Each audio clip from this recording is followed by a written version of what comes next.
Have you ever thought about the invisible architecture of your life? You know, all those tiny little actions you take every single day, completely on autopilot. Those are your habits. And it turns out, understanding them is the key to unlocking pretty much any change you want to make. So, let's dive in. Take a look at this. This is a summary of one woman's story, Lisa Allen. Just a few years before this, she was 60 pounds heavier, drowning in debt, and just stuck. So how does a person make that kind of radical transformation? It wasn't some miracle. It all started by rewriting a single habit, which then kicked off this incredible cascade of positive change. So to understand how she did it, we first need to get a handle on how our brains work. Specifically, we need to talk about its absolute love of running on autopilot. I mean, think about it. Most of the choices we make every day feel like we're in the driver's seat, right? Well, research from Duke University found that over 40% of our daily actions aren't actually conscious decisions at all. They're habits. That means for nearly half of your day, you're basically running a script you didn't even consciously write. So how does the brain build these scripts? It all comes down to something called the habit loop. And it's actually a really simple three-step process. First, there's a cue, which is like a trigger that tells your brain to go automatic. Second, you perform a routine, the habit itself. And finally, you get a reward, which is what tells your brain, hey, this whole loop, it's worth remembering for the future. The whole reason this loop exists is for one simple reason. Your brain is a master of efficiency. It's always looking for ways to save energy. So when it finds a routine that works, it turns it into an automatic habit to free up mental bandwidth for, more important things. And you can literally see this in action. Researchers at MIT put rats in a maze to find some chocolate. The first time through, you can see their brains were firing on all cylinders, working really hard. But by the 100th time, the route was a habit. Their brain activity just plummeted. They could find that chocolate almost without thinking at all. And if you want a really mind-blowing example of how deep this programming runs, you have to hear about Eugene Pauly. A virus completely destroyed his ability to form new memories. He couldn't recognize his own doctors or even remember where the kitchen was in his house. And yet, he could take his daily walk around the block and find his way home every single time.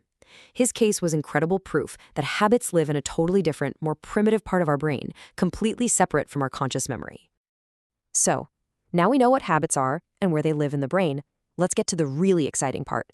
How do we become the architects? How do we rewrite the code? This is the big question, right? If your brain is so set on running on autopilot, how in the world are you supposed to grab the steering wheel? Well, the answer is what's called the golden rule of habit change. And here's the secret. You don't fight the loop, you redesign it. You keep the same old cue, you give yourself the same reward, but you swap out the routine in the middle. It's about working with your brain's wiring, not against it, and that makes change so much easier. Let's make this super concrete. Take Mandy, who was a chronic nail biter. Her cue was a feeling of tension in her fingertips. The reward she got was that physical stimulation. So her therapist had her keep the cue and the reward, but swap the routine. Whenever she felt that tension, instead of biting her nails, she would grab a pencil or clench her fist. Same cue, same reward, just a new routine. And pretty soon, the nail-biting habit was gone. Okay, but it's not quite that simple. There's one more piece to this puzzle, a missing ingredient that actually drives the entire loop forward and makes it automatic. That engine is something called craving. See, a habit is truly born when your brain starts to anticipate and desire that reward the moment it sees the cue. This neurological desire, this craving, is what powers the habit loop and makes it spin on its own. You want to see craving in action? The story of Febreze is a perfect example. P&G had this miracle spray that could eliminate any odor, but it was a total flop at first. Why? Because the people who needed it most were so used to the bad smells in their homes they couldn't detect the cue. So P&G did something brilliant. They changed tactics and repositioned Febreze as the rewarding final touch to a cleaning routine. They created a craving for that fresh, clean scent after you tidy up. And guess what? Sales doubled in 2 months. Okay, so we know how to change one habit. But how do you change an entire life like Lisa Allen did? The answer lies in finding the first domino. These are called keystone habits. They're these small wins, these seemingly minor changes that create a massive ripple effect. They start a chain reaction that shifts all sorts of other, even unrelated patterns in your life. They have the power to transform everything. So when Paul O'Neill became the CEO of the struggling aluminum company, Alcoa, he gave his first big speech to Wall Street investors. And he didn't talk about profits or synergy. He said, "I want to talk to you about worker safety." Investors were horrified. One of them ran out and told his clients the board put a crazy hippie in charge and he's going to kill the company. Well, that investor was wrong.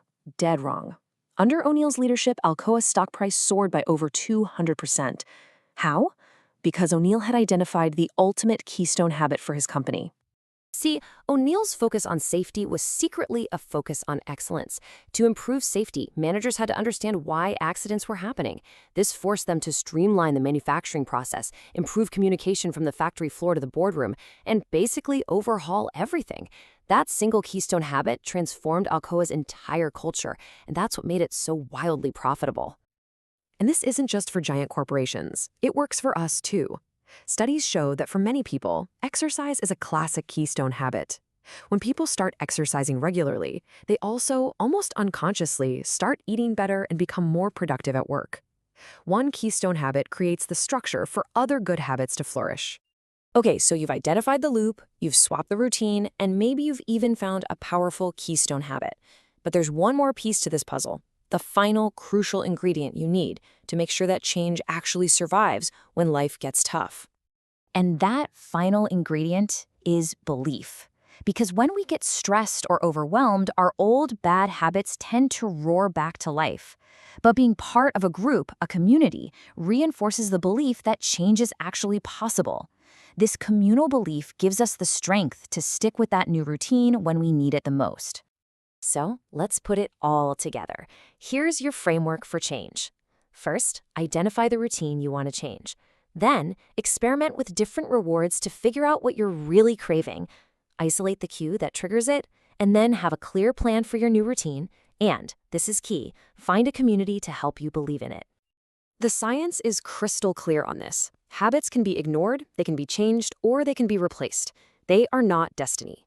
Once you understand how they work, you have the freedom, and really the responsibility, to remake them into whatever you want.